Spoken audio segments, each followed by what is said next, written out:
Welcome to the Berkley Center. I'm Catherine Marshall, a senior fellow here. I work primarily on the links between religion and development. The Berkley Center, I've been here actually since it started about 12 years ago. It's an unusual center. It reports directly to the president of the university and is very interdisciplinary. So we have political science, the School of Foreign Service, anthropology, theology, etc., all represented here, and public health. We're very interested in public health issues. So you're also at the home of the World Faiths Development Dialogue, which is a small NGO born in a very unlikely place, which is the World Bank, coming out of the realization by the president of the World Bank, Jim Wolfensohn, in 1998, that the hostility between the worlds of development and religion, which was manifested particularly in the Jubilee debt campaign, but also on environmental issues, made very little sense, since the two communities of religion, very broadly, and development really were the main advocates for the poor and for fighting poverty, and yet it made no sense for them to be in opposition. So that is the work of this institution. Welcome. We have lots of documents for anyone who is looking for something to read, and you're also, of course, welcome to be on our mailing list. It's a great pleasure for me today to introduce Dr. Vinya Ariyaratne, who is an old friend and colleague and a remarkable individual, celebrated by many international prizes, serving, I guess one of his rewards is to sit on many different committees and commissions, sort of the go-to person. So he's here in the context of a remarkable Sri Lankan institution, Sarvodaya, one of the best known of the NGOs that work from a very authentic base.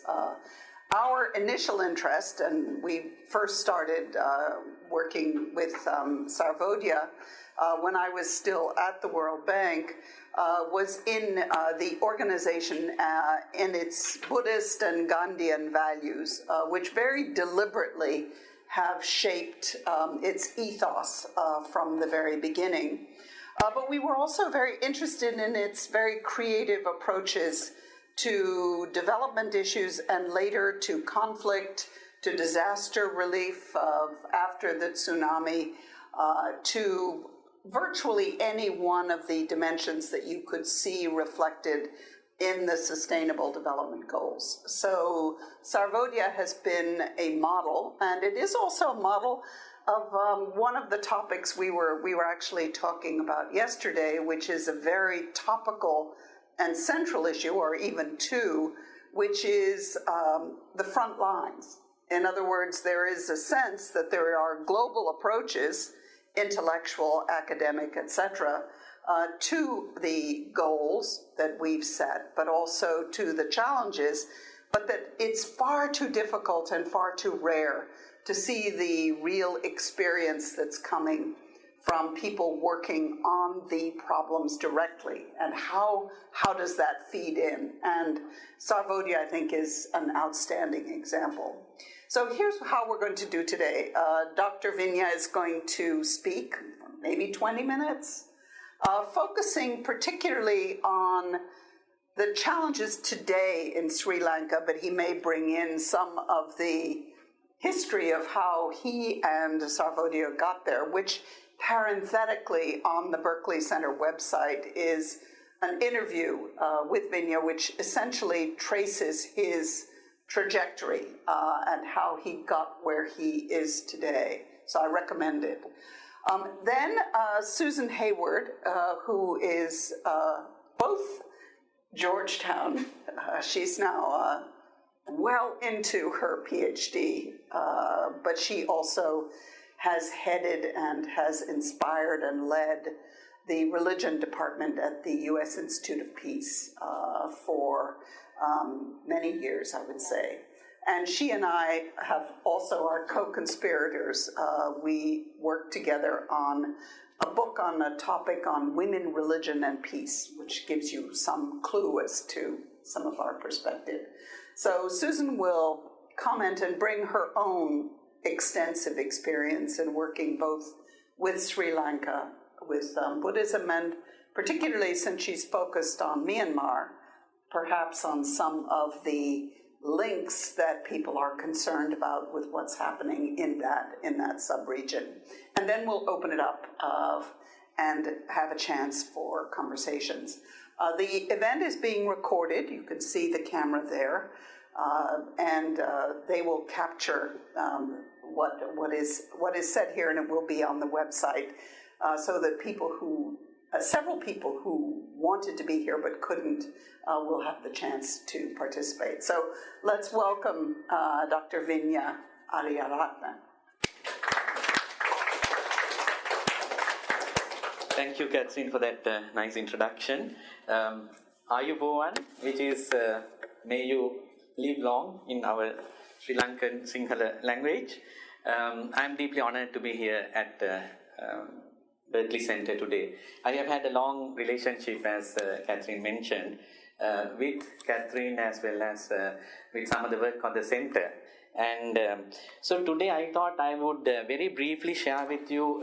I'm not sure how much you know about the country context in Sri Lanka. I know some of you have been extensively working in Sri Lanka 20-30 years ago as volunteers, and some have been involved professionally with our work, as well as we have a diplomat who has had extensive experience in Sri Lanka, Ambassador Schaefer. And so I just would like to pitch my initial presentation to kind of give you an idea of where we are now, how we have got here, and some of the challenges. So the lessons learned, I think we can draw from what I present to you, and also in the discussion that's going to follow.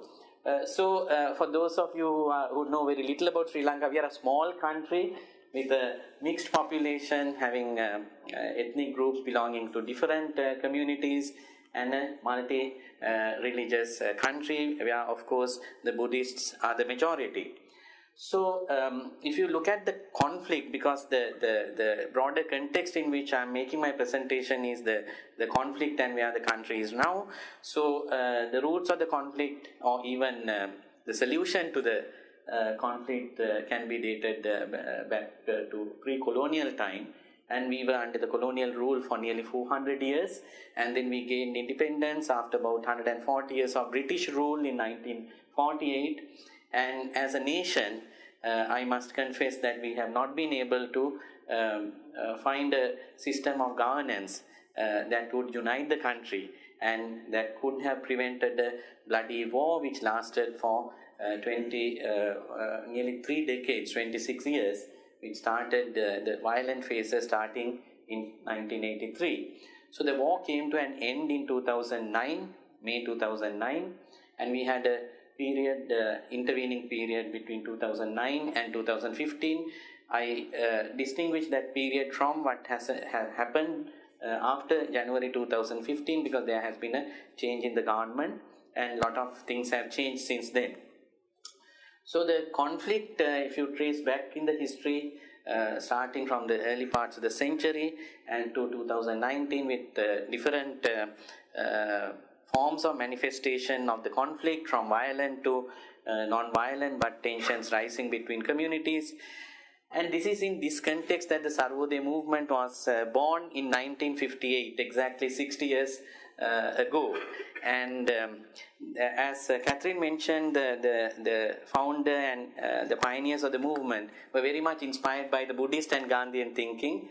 Being a nation which has newly gained independence, they wanted to find alternative ways of meeting the needs of the people, and the Buddhist philosophy and the Gandhian movement at that time were very inspiring philosophies to draw from in defining a path that is suitable to the local conditions in Sri Lanka.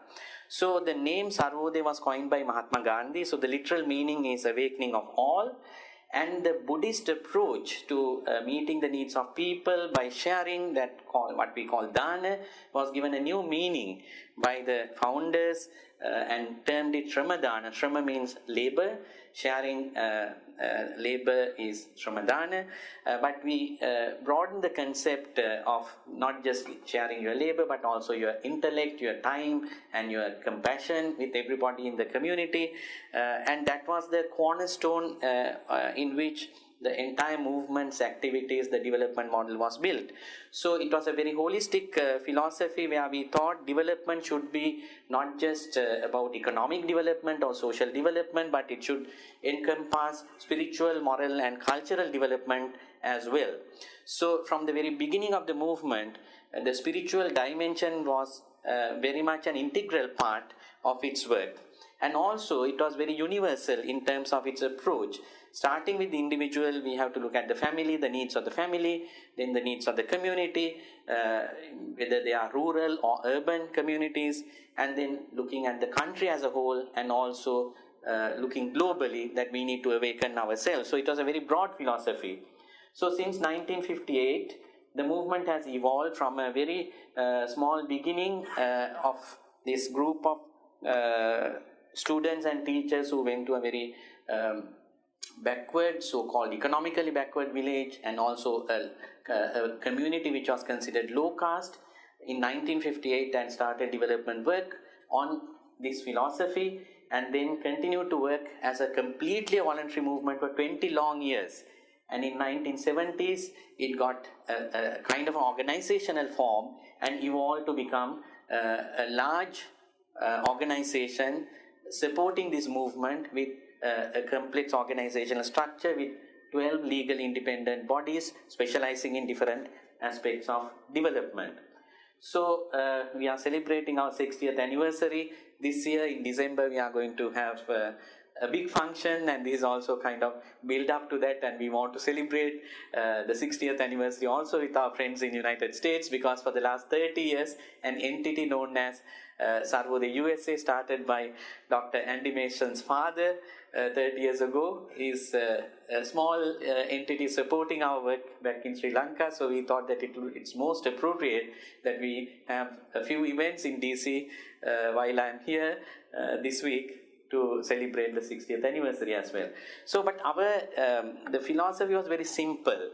The notion that every individual can awaken themselves, and also the community with their own resources, was the foundation in which the movement was built. And then we supported collectively the initiatives of communities who asked for assistance.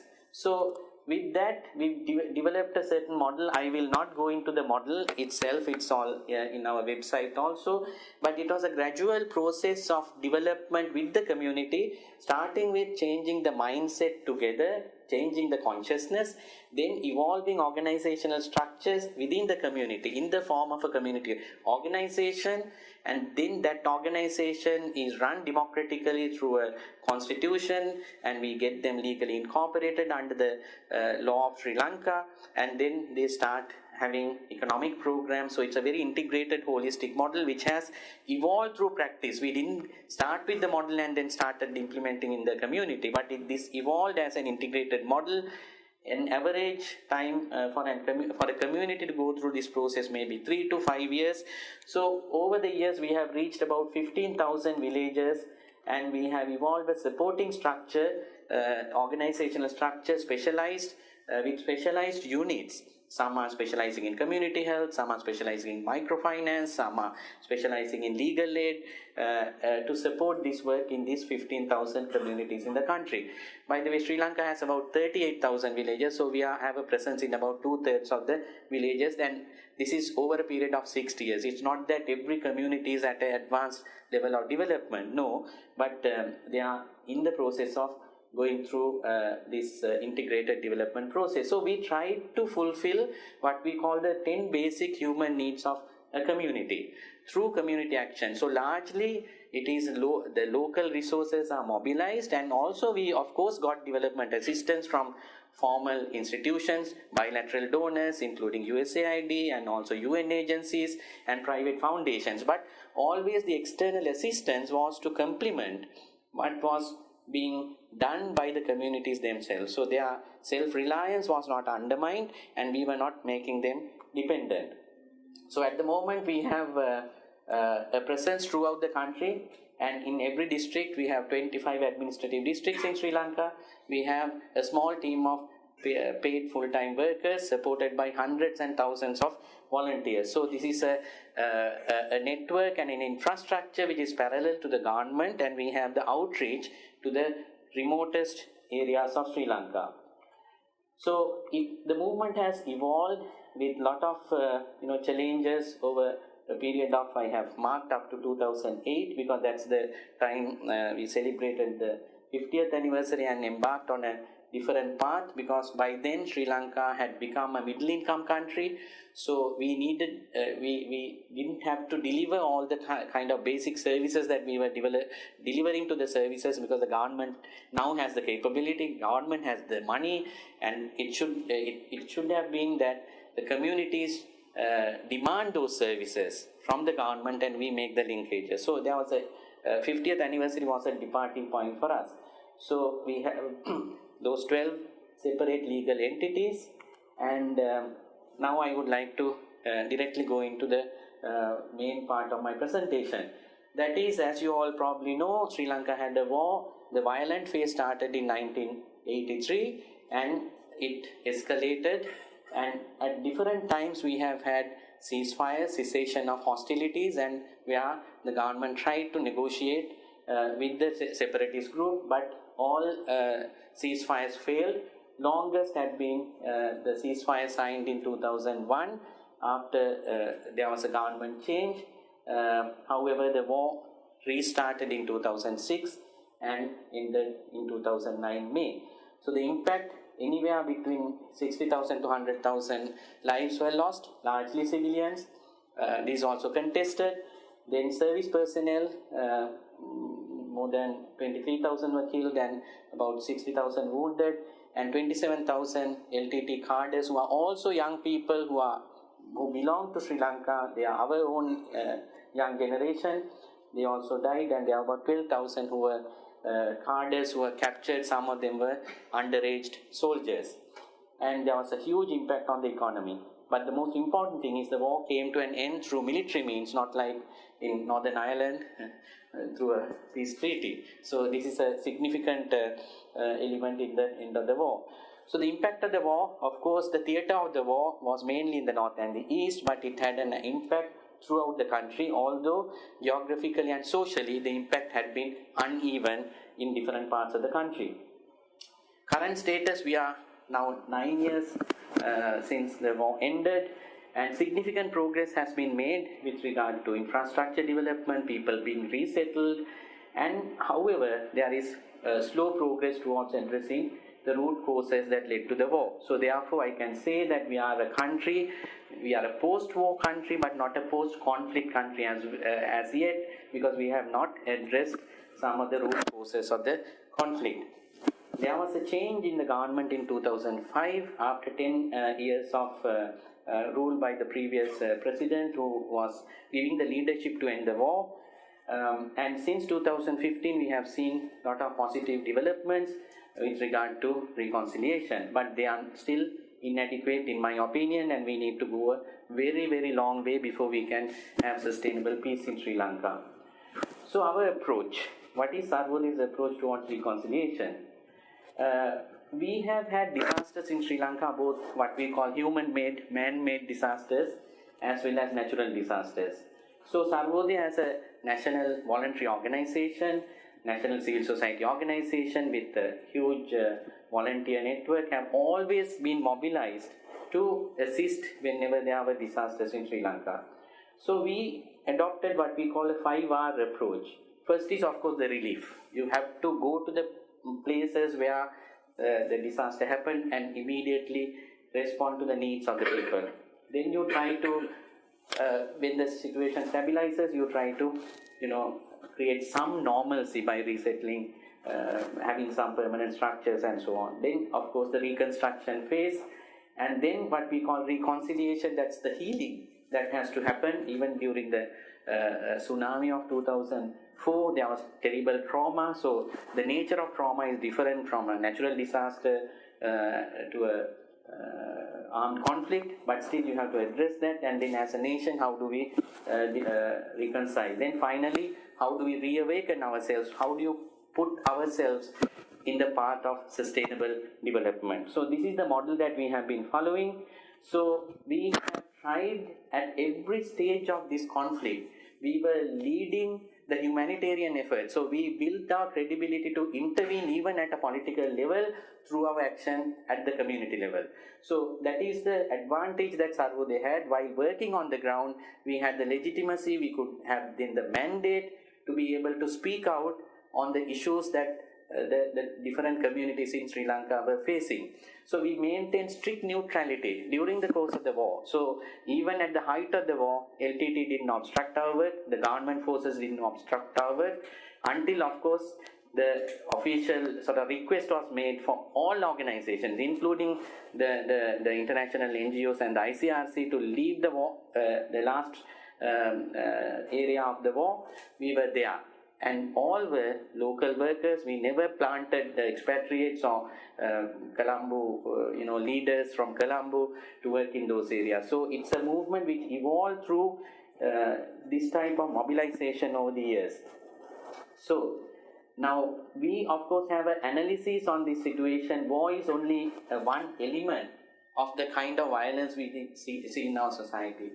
There is a lot of violence towards yourself. We have one of the highest suicide rates in the world. Why is that? We claim ourselves to be a country practicing Theravada Buddhism, but we see a lot of violence happening. So we see that poverty and powerlessness, and also young people particularly, seeing no future for themselves, not having economic opportunities, grew a culture of violence. So we have to address in a very holistic way.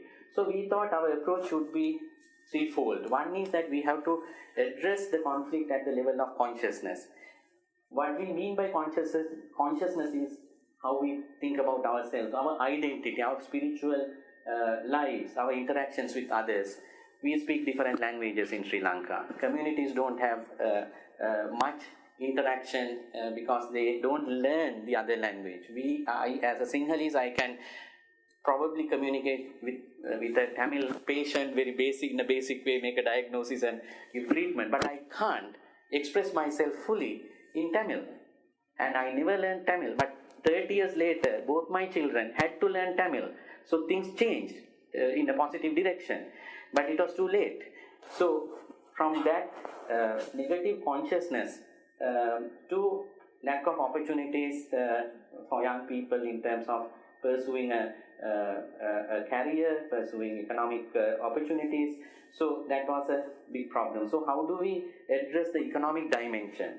Then even if you have a positive consciousness and then a healthy economic system, still if you don't have a good governance system, then there won't be peace.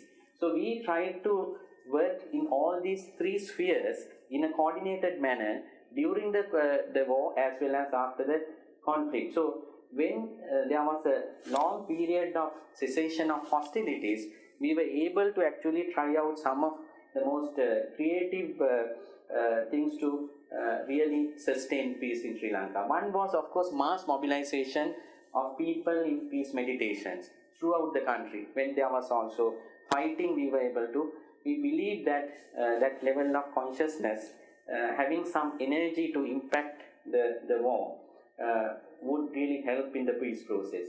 So peace marches to various big gatherings involving people from the north as well as in the south.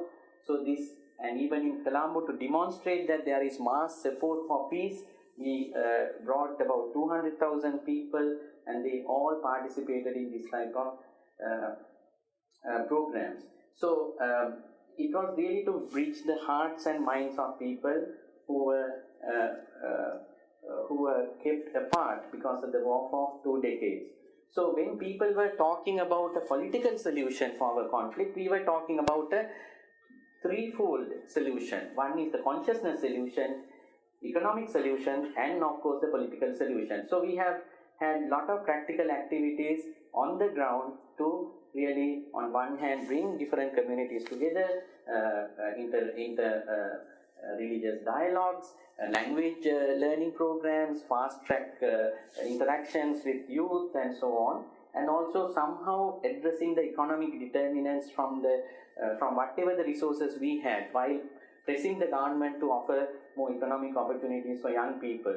Then trying to really get the people to think about a political solution as well, a solution that doesn't come from the political leaders, but something that can be evolved from the people themselves. So we tried to really develop an indigenous approach towards peace and reconciliation, and we did a lot of activities, youth engagement and so on during this intervening period. I am talking about the period before 2015, because there was no fighting, but there was also no big commitment from the government towards reconciliation. So for us, reconciliation really meant rebuilding relationships. First, within yourselves, there's a lot of hatred, lot of grievances also, because some people have lost their loved ones in some brutal ways. There are more than many thousands of disappeared in Sri Lanka. Mothers particularly want a closure. They want to know what happened to their loved ones. So you have to deal with the past. How do you bring a justice system which is not really driven by just political leaders, but people feel, yes, I think there has to be justice done. So we adopted this slightly different approach. So we were trying to work with the people in the local context, get them to understand these sometimes very complex things like accountability. It doesn't mean anything at the community level if you really put it in the technical language. So we also wanted to highlight the positive stories of people who are really trying to bring reconciliation at a local level. We call them unsung heroes. There are hundreds and thousands. Usually only the negative stories are being captured by the media. So we try to capture those stories and then move forward. So when there was a space since the change of the government in 2015, government adopted this framework. I'm sure those of you who are working in peace and reconciliation know this framework.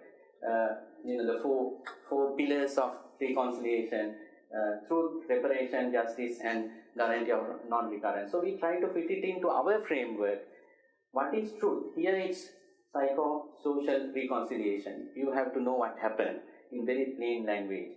And what can you do about it? You can't bring back to life a person who is missing or dead, but you can do justice by really trying to help that family now which is left with economic reparation or other means. Then you can also work on justice through political reconciliation. The cumulative result of that would be that there won't be another war in Sri Lanka. So we, since 2015, we had a whole portfolio of activities trying to address psychosocial reconciliation, economic reconciliation, and political reconciliation. Here, we also supported the government to come up with accountability mechanisms. There had been commissions appointed, the reports are there, like the LLRC, Lessons Learned and Reconciliation Commission. All what you required was a commitment from the state, commitment from the government to implement those things. So we were trying to also participate in some of the national consultations and really supported the government to implement those recommendations. So last few years we have really tried to expand that space using the democratic space that was created since the change of the government. People didn't any longer fear speaking out because there was no threat of you being abducted and killed. So we used that space and really went around the country and created this new movement called Deshodaya, National Reawakening, and tried to, with the guidance of our founder and leader, Dr. Vinya Ariyaratne, really started a fresh dialogue. Then, just as a start to our discussion, there has also been growing, I don't want to call it extremism, because I don't think that it's extremism in that sense. What is being publicized is the extreme dimension, but there's a lot of activism amongst the Buddhist monks, sometimes in very violent forms, and we have to deal with that. So how do you engage in a constructive way in this situation? So we tried direct engagement, because there were also Buddhist monks and other religious leaders who were actually truly committed to the original teachings of their religion. Because I don't think that you can say that a certain religion can be, interpreted violently. I think then you are really not practicing that religion. So here we try to engage with the Buddhist monks in a context where there was no war, but there were people who were still trying to incite violence and really ride on the emotions of insecurity experienced by all communities, because there is no clear solution in sight. And then also interreligious dialogues. During the intervening years, there were, of course, new tensions that were coming up. Sinhalese and Muslims tensions were also rising, and there were very unfortunate incidents, but they didn't spread because there were leaders who really intervened early. We didn't have early warning systems in Sri Lanka, which we are working on right now, but they were able to really serve as firewalls in preventing the violence from spreading. So I think we have seen significant results, but still we must also admit that we haven't been able to prevent some of the most unfortunate incidents that happened during the last 3 years in Sri Lanka. So the interfaith peace-building dimension, we were working with some organizations like Karuna Center. Before we work on interfaith, you have to start on intrafaith, a new dialogue on how we see Buddhist teachings in the present context, how do we see Islamic teachings in the present context. So we were quietly promoting that dialogue without any problem, because if you get too much exposed, you'll be branded as a traitor, and they'll do all kinds of things, and we didn't want to be part of that conversation. Another approach that we adopted was what we call need-based mobilization of religious leaders. As you all know, when there's a disaster, people really go to religious places of worship for shelter. And whether it's Buddhist, Christian, Hindu or Islamic, they always provide services to the people, but they don't know how to do it in a scientific way. So we were approached by the Walpola Rahula Institute, which is a Buddhist organization which was founded by a very scholarly monk long time ago, and they are really trying to give to the society the very core teachings of Buddhism in a very, very inclusive way, and doing remarkably well in their communication with building a constituency for true Buddhist reconciliation. And they requested us, shall we do a disaster preparedness and management course, formal course for Buddhist monks, and we responded and we designed a course with some experts, and these monks also came from disaster affected villages. There was a terrible floods disaster, and they first-hand experience. So they were so committed, and from first aid training to how to plan the basic facilities, water, sanitation and so on were given, and then we move more on to social healing. So can we have different entry points to mobilize the Buddhist monks and also other religious leaders? Then within those programs we can discuss some sensitive and hard issues about reconciliation. So after 60 years, where are we now? So some of my Sri Lankan colleagues may not agree, but Sri Lanka is in a major social, economic and political crisis. Some of the expectations that we had since the change of the government didn't really get fulfilled. Particularly, there were very positive things happened in terms of constitutional changes to hold the government institutions more accountable by having independent commissions and so on. But bribery and corruption has not, the incidence hasn't gone down, and also there has been terrible violations in terms of financial regulations and also some corruption at a very high level. And the Central Bank of Sri Lanka, there was a bond issue and in which the government lost billions, and the people are also suffering economically. There is a drought right now affecting more than 500,000 people in certain areas. They don't get their basic services even while the politicians are getting all their comforts and their salaries also getting increased and so on. So the 2015 political change hasn't led to resolving the crisis, and the political structures and leaders continue to work on their self-interest, not in the public interest. So we are thinking of a new approach that can bring the civil society in a new way, which is a kind of a movement directed towards a positive political transformation in Sri Lanka. So it has to be a movement to create a new political culture in Sri Lanka, and particularly professionals and the younger generation has to take the lead. And the Deshodaya program that I mentioned earlier, which is the governance program of Sarvodaya, is taking action, and also we are trying to get connected with several other citizens initiatives. And last couple of months we have been working on directly community action, local action where people exercise their sovereignty directly. Then we were trying to identify best of leaders from younger generation who can take more proactive role in addressing some of the issues related to governance, and then looking at forming partnerships with other like-minded organizations who would like to see a new political and economic setup in Sri Lanka, and working towards a national, inclusive national agenda, a people's agenda. And then can we come up with a new constitution? There has been a formal constitutional process which has now stalled, and after spending months and months and in the parliament as well as enormous amount of resources, then the electoral process, can it be also different? Can young leaders get into to the elected bodies? Can professionals get in to politics in a very inclusive way? So we are working on all these different activities now, and we think that the local government layer is a very important governance layer to start this action.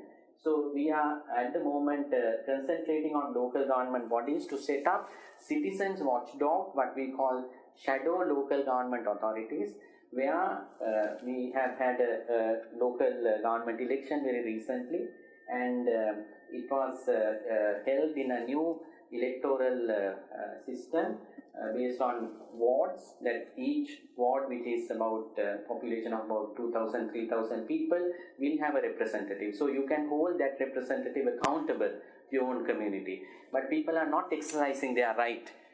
So now we are trying to get these local government as the first level of people's action, and then hold them accountable. Starting with that, identifying young leaders who will then be, this will cover the entire country, and who will go through a leadership development program, for which we have just formed another institute called the Sarvodaya Institute of Higher Learning.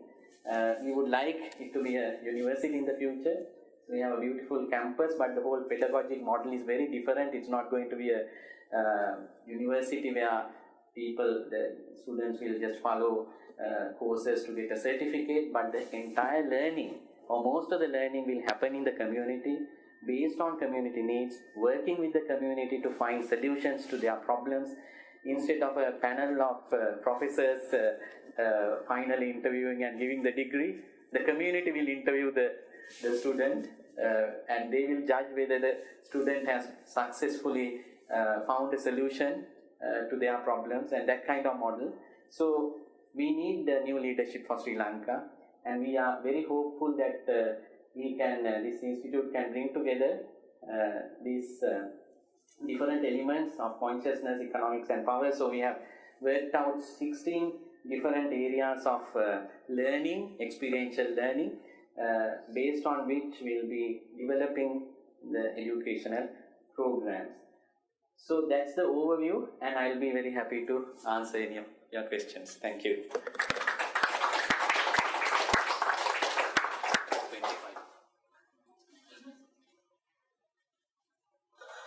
Hello, and thank you very much, Vinya. It's always a treat to be in conversation with Vinya, whether the microphones are on or off. So I am going to just offer a few remarks by way of response, and then hopefully to also bridge us into some discussion and question and answers with Vinya about what Sarvodaya is doing and about the current context in Sri Lanka, and in particular about the interest that I bring, which is at the intersection of peace and violence and religion and reconciliation in Sri Lanka. I first met Vinya actually, I think it was 2006, when I was in Sri Lanka working as a graduate student, an earlier iteration of me as a graduate student. And what led me to Sri Lanka in the first place was precisely this intersection of religion and violence and peace.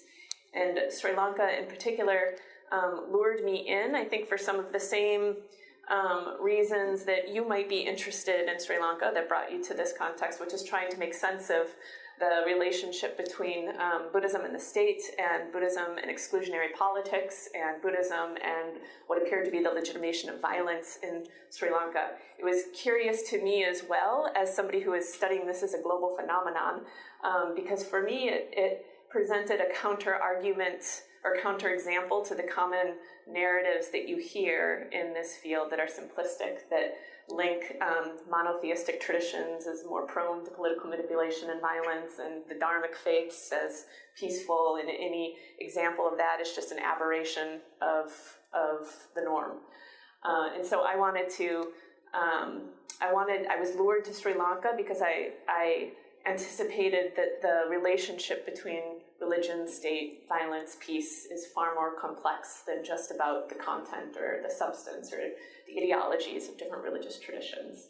And indeed, how Buddhism manifests in Sri Lanka in the sort of simplistic popular narratives is that you have the two poles, right? So you have the specter of violent Buddhist activism, or what's sometimes referred to as Buddhist nationalism or Buddhist extremism, in its different forms throughout during the colonial era, post-colonial era, and particularly during the midst of the war, and in most recent forms with the Buddha Balasena, which is known as which means the Buddhist power movement, and some of its activities during the Rajapaksa regime, and its potential revitalization in recent years, or other forms of it that have been anti-minority, that have been mobilized against the peace process, and so on. You have that presented on one side, and then on the other side you have Sarvodaya, or you have particular Buddhist monks who are involved in defending minority rights, or in advocating against the state, or in mobilizing in support of Chandrika's peace process, or peace processes of the past. And they're sort of presented as the two poles. But of course, the reality, not surprisingly, is that it's far more complex than that when you get on the ground in Sri Lanka and try to disentangle and understand what Buddhist interests and Buddhist actors and Buddhist institutions, what interests they have that they're bringing to how they mobilize in response to issues of justice and violence, and the state's responsibilities, including political, social, and religious responsibilities in how it manages religion. So I think Vinya's presentation starts to get at a little bit of highlighting some of that complexity, but I hope we can talk about it a little bit more in the discussion. Now, Sri Lanka, in the current situation, faces incredible challenges, and a couple of them being that you're trying to promote reconciliation in the midst of ongoing conflict. As Vinya said, it's a post-war, but it's not a post-conflict state, and in fact there are new forms of conflict that have arisen since the formal end of the war in 2009. But not only that, you're also trying to advance peace and to create sort of a political settlement to address some of these drivers of conflict in the absence of a peace treaty, which at its very best, what you have with the peace treaty is not the end of conflict, but you at least have a roadmap for how you're going to move forward and the framework of agreements about how you're going to move forward and mutual recognition of what are some of the needs politically and economically and socially that created the conflict in the first place and that need to be transformed in order to get to a situation of sustainable peace. But when you don't have that, when the war is ended through military means, and you don't have that kind of a framework, and then you have new forms of conflict arising, then how do you move forward in trying to, one, come to an agreement about what those drivers are, and then two, move forward to address them? And then let me add a third one too, which is just the challenges of history in Sri Lanka with respect to trying to address reconciliation and peace. Because, of course, as Vinya mentioned, you have Sri Lanka is a graveyard of failed past peace processes and failed reconciliation processes, truth-telling, truth commissions, of attempts to create up different state structures in order to address with issues of accountability for both the conflict with the LTTE, but also prior to that, the conflict in the South with the youth-led Marxist movement, the JVP. And yet, despite multiple myriad processes of reconciliation that have been led by the state, that have been pushed for by civil society, you still don't have, many feel, you don't have a great deal of progress on reconciliation and actually transforming these drivers. And so there's a certain level of fatigue and cynicism and I think sometimes a concern, although you can correct me if you disagree with this, Vinya, but a concern that we're running out of creative options of how to address this. We've come up with really great solutions in the past and they haven't worked. So what do we do that's new and different? And then with respect to the Buddhist activism in recent years, the violent Buddhist activism, with the resurgence of it, one wonders about what is the connection between that and some of the lack of progress on some of these reform efforts, or the stymied opportunity of hope that emerged in 2015 with the new election. There has, as Vinya mentioned, there was in the post-war context from 2009 until 2015 under the Rajapakshas, there was what was many called a permissive environment for some of these forms of violent Buddhist or exclusionary Buddhist activism to mobilize. And then there was, in the immediate aftermath of 2015, something of a crackdown against that, where some of the leaders of it were imprisoned, and there was much more action by political leaders and security actors to try to clamp down on some of those activities. But you're seeing what some would call the reemergence of a permissive environment for some of those movements to mobilize. And of course, the easy answer to that is that, well, these movements, what are sometimes called Sinhala Buddhist national movements, are salient means to mobilize electorally. And that's how they've been used in the past by political leaders, to mobilize community across identity lines in ways that they benefit from when the campaigns come. And certainly there's some truth there, but I think the reality is far more complex than that. And that and the question remains, are there concerns, very real concerns, and maybe even legitimate concerns that are being raised or reflected by some of these movements that need to be addressed on their own merit, not just, sort of dismissed by interpreting all of them as primarily just a political instrumentalist tool that is used in order to garner votes. And so that would be a question that I would give to you, Vinya, is to understand a little bit, even looking at particular moments in the recent past, like last year's violence in Kandy that happened in March 2018, where some of the Buddhist activists mobilized in violence against the Muslim community. Why did that happen, in sort of a deeper sense of what are some of these drivers that can be addressed through the kinds of the vision of the kind of people's movement that you have presented here, and how are they linked to or not to some of the spinning of the wheels of the efforts of reform over the past few years. I can just say, just briefly, because Catherine set me up for this, in terms of the connections with transnational Buddhist activist movements, yes, there are similarities, and there are very real relationships between groups and movements in Sri Lanka and those in Myanmar, and to an extent as well in Thailand, which all come from the Theravada Buddhist world. And there are some similarities in terms of their narratives of, particularly about Islam, about the responsibility of the state, about a sense of responsibility of the state vis-a-vis protecting Buddhism and propagating Buddhism, and the role of Buddhism in the constitution itself, because you also have constitutional reform discussions taking place in those countries as well. You have similarities in terms of some of the tactics that are used, particularly a focus on legislative activism, and so advocating around particular passage of laws that are seen to be answers to some of these interests and concerns of the groups, similar tactics in terms of the use of social media and so on.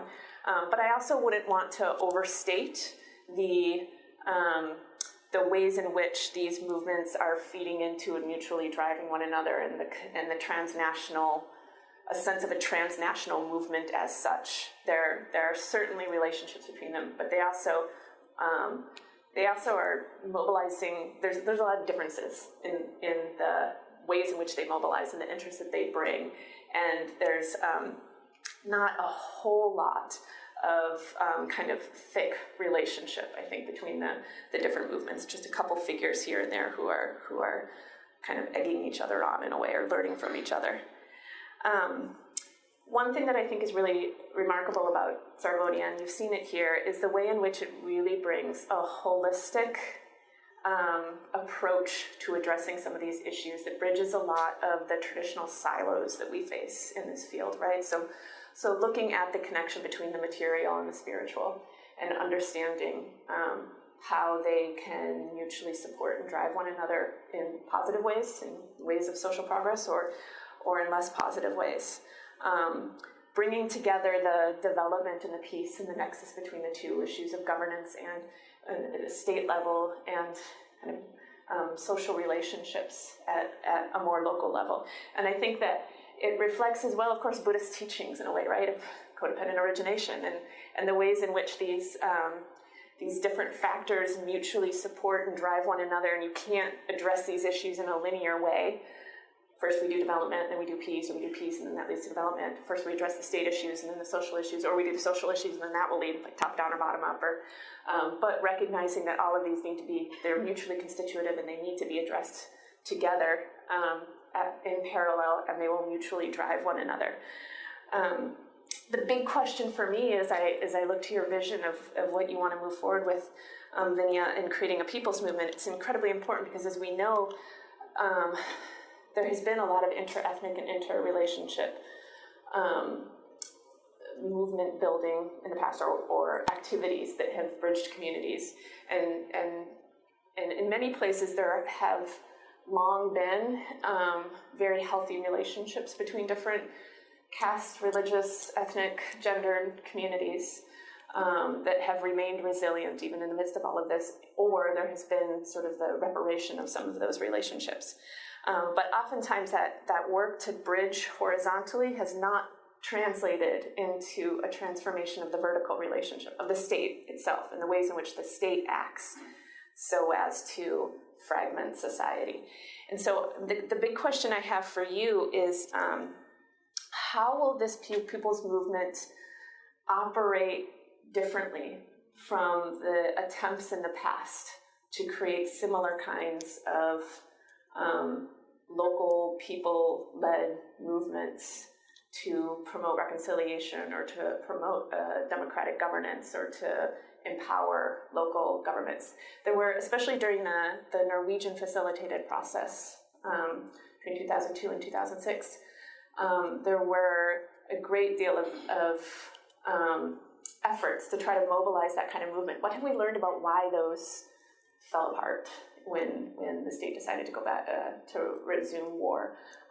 Or are there ways in which those did have lasting impact that you plan to build on with your people's movement? So that would be one of the last questions, I think, that I will leave to you before we open it up to a larger discussion with the group. Thank you.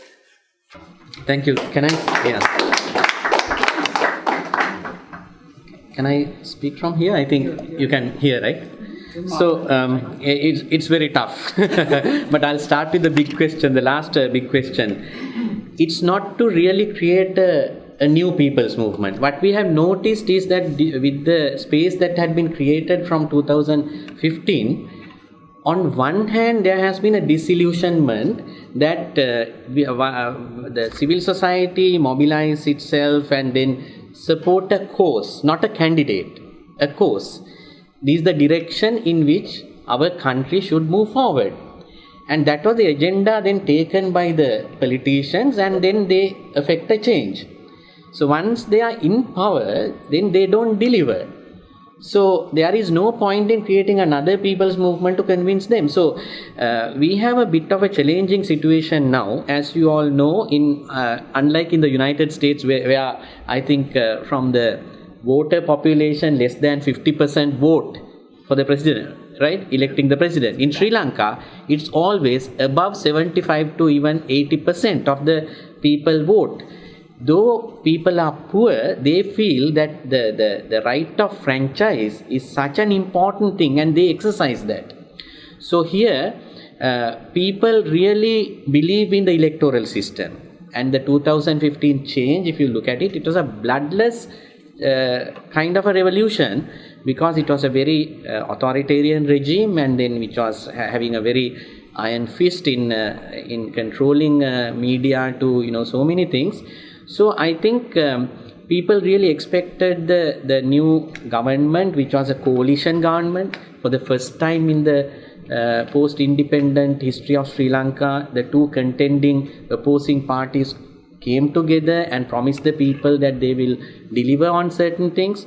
So people have lost faith. Now every year this electoral register is updated. Now this year it was found that in Sri Lanka, usually our fertility rate is actually low. Because of that, the number that gets added every year, those who pass 18 years, is about 300,000 or probably 400,000. This year, the young people, a significant percentage didn't register to be voters, which is a very alarming thing. So what we were thinking, and there were different analyses on this situation. So the young people are losing faith because they don't see the elected officials delivering on their promises. At the same time, when people are suffering, they are more interested in increasing their salaries, ordering chairs which are sometimes costing more than 600,000 rupees. That's about $5,000 per chair. For their provincial council assemblies. So people have lost. So one thing is to restore that faith, and also show that people themselves can have different options, particularly even getting elected to the 4 layers of government. So we have had this election, the local government election in March, for the first time because of this ward system. People, young leaders, women who were never a part of political parties. I think more than 50% got elected who had no membership in the political parties, although some of the parties mobilized these popular activists at local level, and under their party banner they contested and won. But more than 2,000 women entered the local government authorities, and a large number of young people entered. So they can affect a change.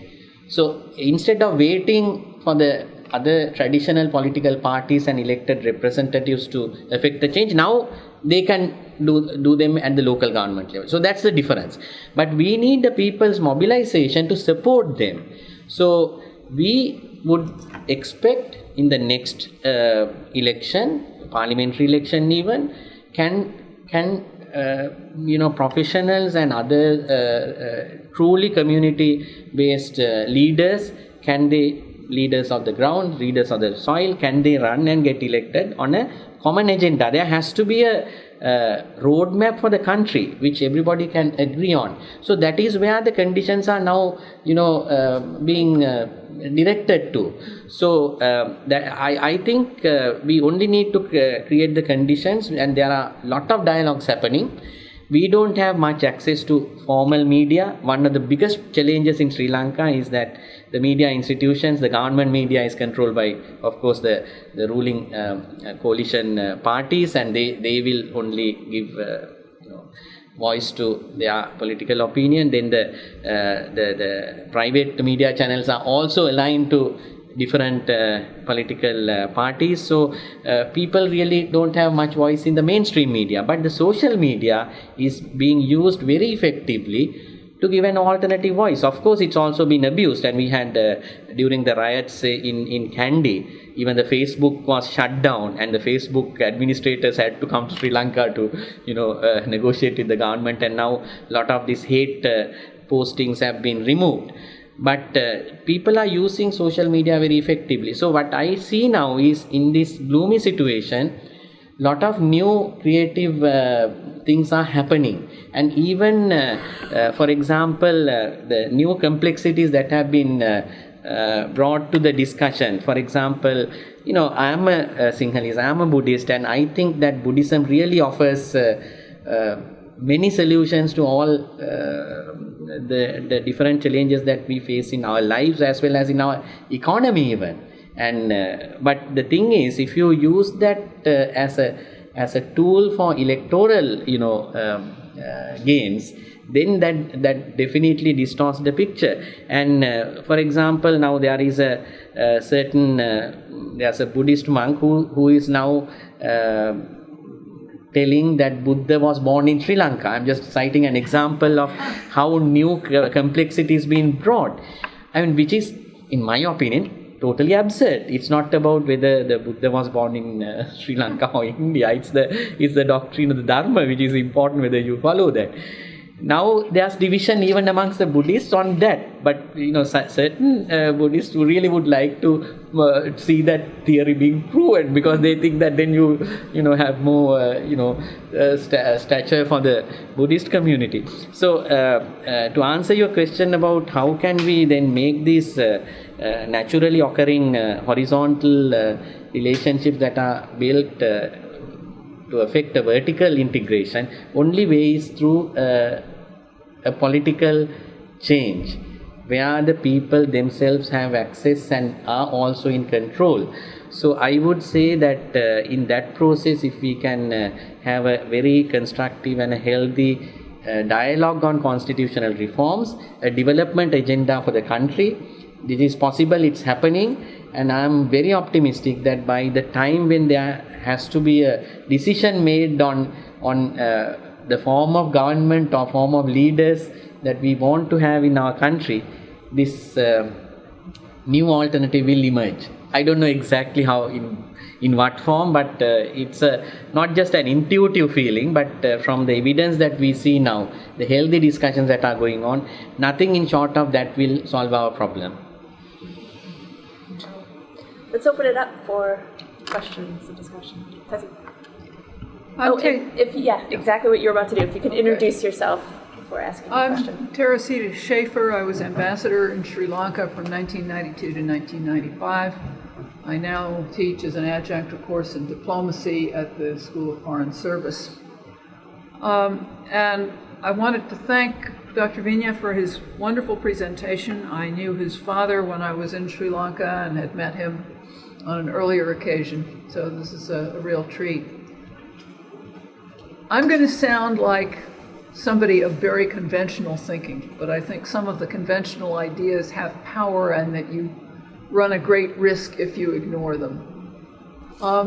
And there are a couple of things in particular that didn't figure in your presentation, but I think are going to have to figure in the solution to Sri Lanka's problems, if there is one. One is the strength of the identity idea, and we're all having our noses rubbed in that very concept, in particular in the United States. I recall that Sarvodaya made a point of saying that membership was open to people from any religious background, from any ethnic background. That doesn't entirely solve the problem.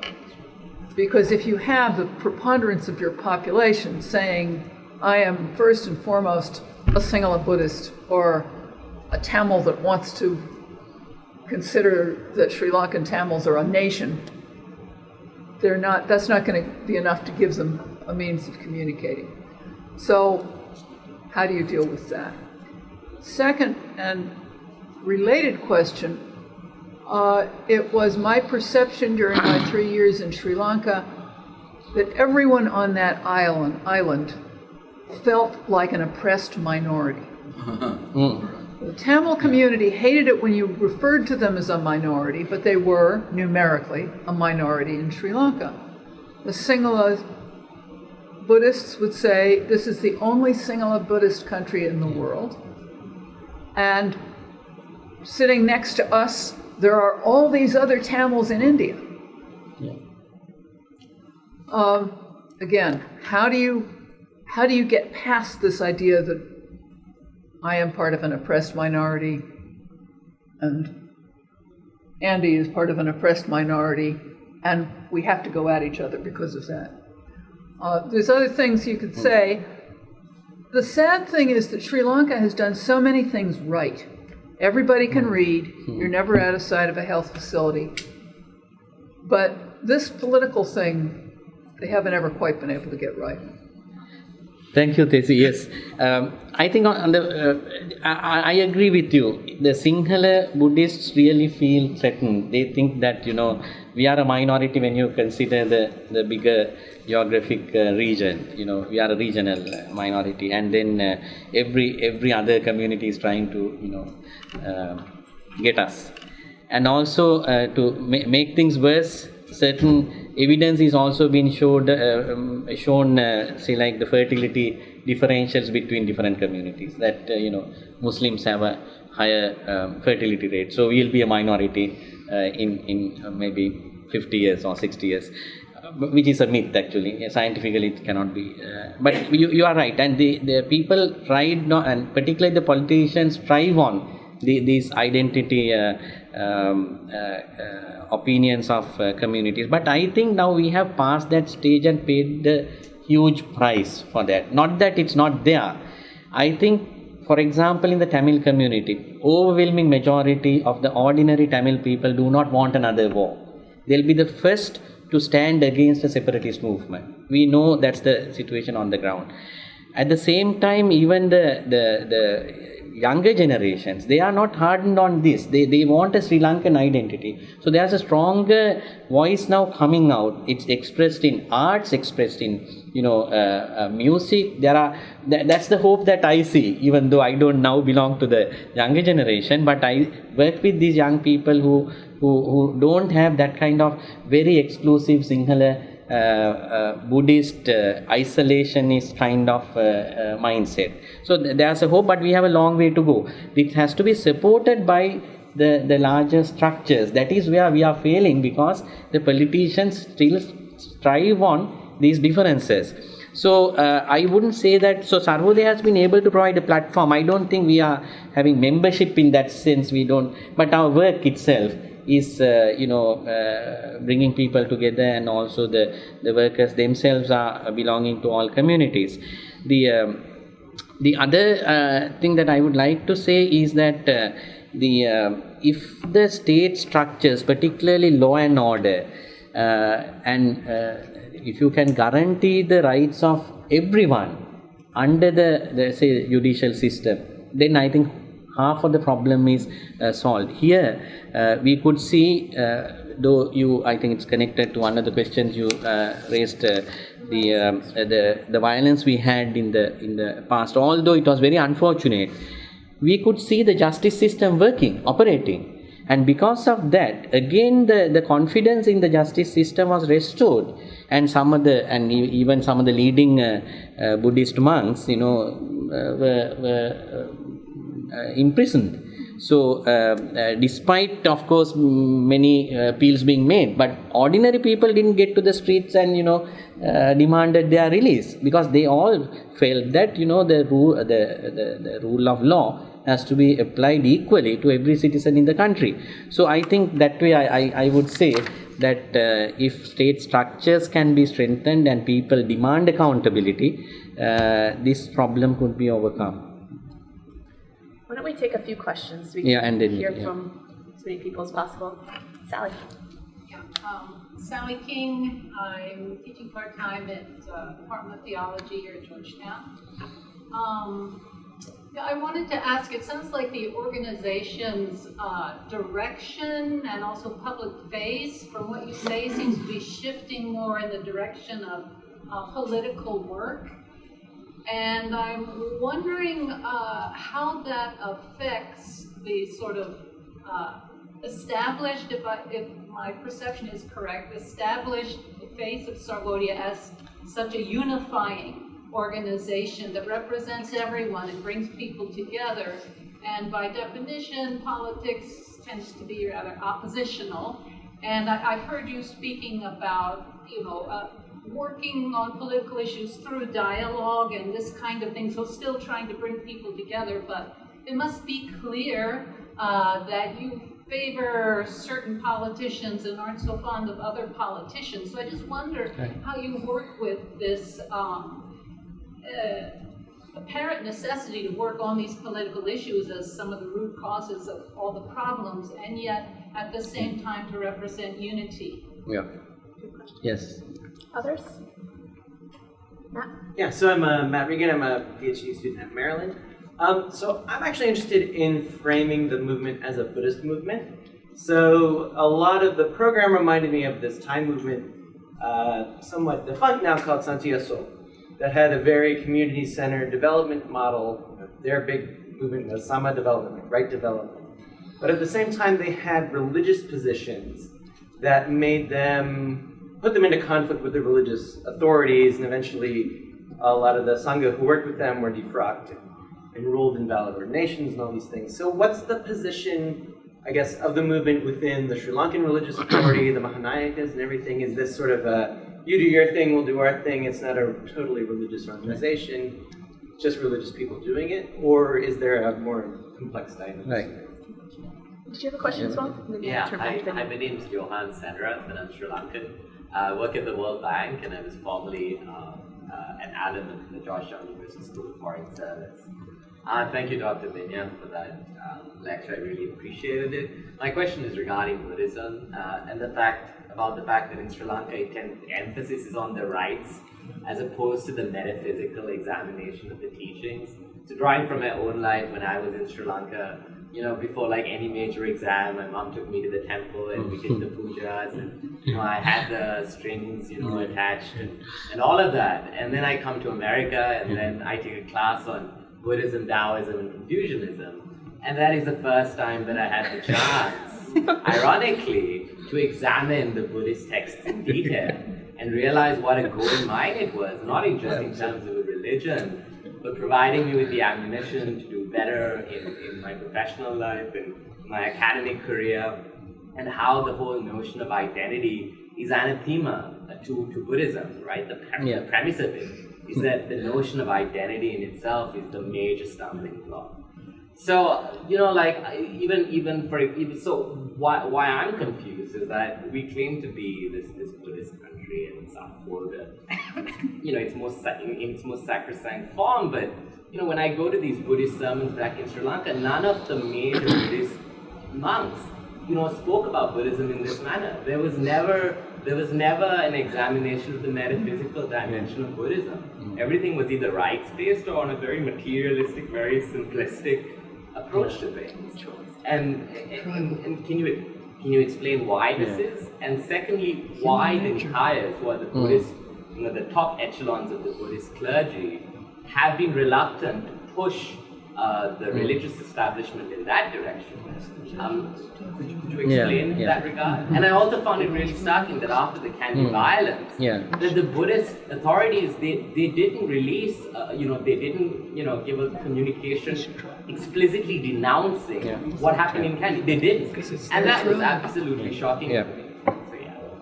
Okay, those are 3 really great questions, and you have Thank you. 5 minutes to allow us to go So, Sally, I think before I could even have the authority to publicly talk like this, within the organization, this was the biggest internal dialogue, on this. So, actually, however, we were doing it incrementally from 2010, this getting involved in governance issues. And we were not at all even attacked compared to some other organizations which were also advocating for governance reforms, constitutional reforms, and, accountability and so on. Why? Because we were very careful not to lose that legacy, the positive identity of Sarvodaya as a Buddhist-inspired organization, but which was very inclusive. We were very careful not to lose that, because if we lose that, then I don't think we can build anything new. So the governance program, or really engaging in hardcore political issues, was done along with all the other work that we were doing, except that we had to reduce the kind of direct service delivery work that we were doing. So some communities were not receiving the same kind of services that we used to provide. For example, in areas where there was lack of clean drinking water, we didn't have the capacity because there was no donor funding also coming. Being a middle income country, and last 20 years, the major donor funding came for conflict related work, not on basic development. So, but we were able to still survive, whereas so many other development organizations had to wind up. So, I think we maintain that delicate balance. There is a risk, but I am of the opinion that we have to take this risk, because otherwise the country has no future unless we really address the structural issues related to the political form and the structure of the economy. I don't think we can really find justice. So your point is very valid, and we are very conscious of that. And when it comes to the electoral process, we will not be a part of it. It will have to be an independent collective movement in itself, because even legally or morally we can't get involved in power politics. However, let that political front be decided collectively by others also who are working, but we'll continue to actually have new leaders identified who can be taking that challenge. But we need political reforms in Sri Lanka, which cannot be done only through civil society action. And sorry, to come to Matt's So actually, Matt, the issue is that these Buddhist monks, unfortunately, that generation of very progressive Buddhist scholarly monks who also were really practicing Buddhist philosophy in their own settings, that generation is gone now. Unfortunately, the next generation of Buddhist monks, there are few still in the system, didn't really inherit that pure dharma from their predecessors, and got entangled in the political structures. And the governments which got elected to power wanted to have that patronage, and were also giving patronage to Buddhist monks, including the higher levels in the Sangha hierarchy. So, but I think we were engaging with the Mahanayakas even. Actually, after the Kandy incident, I personally went and the Anunayaka Thero participated in our discussions also with the Muslim leaders at the very critical time. So they will engage, but they don't want to make public positions. But how could we then have senior Buddhist monks, without any fear, really taking a position, the right position, based on dharma, we have a long way to go. I believe that it will happen. We have to constantly work with them. One challenge is that the system of how you get elected to those positions is a bit complicated. You know how it is, how the Pope get, elected kind of thing. So it's complex. But within those restrictions, I see very progressive senior Buddhist monks, even from the 2-3 Nikayas. And some of the lay scholars and lay leaders also engaging with them, and there's hope. So hopefully we'll be able to have a new generation of Buddhist monks who will be very well equipped in terms of meeting the new challenges of the country. Then Johan, if the problem, I think you described very well, and also the solution. How can your say classmate who was left in Sri Lanka, how can he get that realization that you got here? So I think it's the school system, the education system, which has to change. And now there's a lot of discussion on introducing religious studies also, in addition to your learning about your own religion. And also, again, there are a lot of youth groups now who are trying to redefine the approach to religious education, even Buddhist education. And there are now social media websites like Sotapati and all, where young people are engaged in that discussion. Again, the leadership has to come from the lay leaders and the Buddhist monks. I think that movement is happening. I would say that within maybe 3 to 5 years, we will see a new discourse happening, practicing what we call the engaged Buddhism being there in individuals as well, not just in organizations. So I am very optimistic that this is an important transition, and it has been a difficult transition. There was a very restricted, monolithic approach to our post-conflict management in Sri Lanka, which opened up in 2015. So now I think there's space to work out a new direction, and these things that are happening, different initiatives that are happening at different places, will move in a right direction to develop a new roadmap for Sri Lanka. Well, that's an optimistic note to end on. We could go on for a long time. I think this has opened up so many issues and new ways of looking at some of the questions we're all wrestling with. So I want to thank you, Vinya. It's always a joy to hear from you and to see you. And Susan, for your very thoughtful and informed and informative comments. I think we've come away very enriched, and we thank you and hope to continue the discussion. Thank you.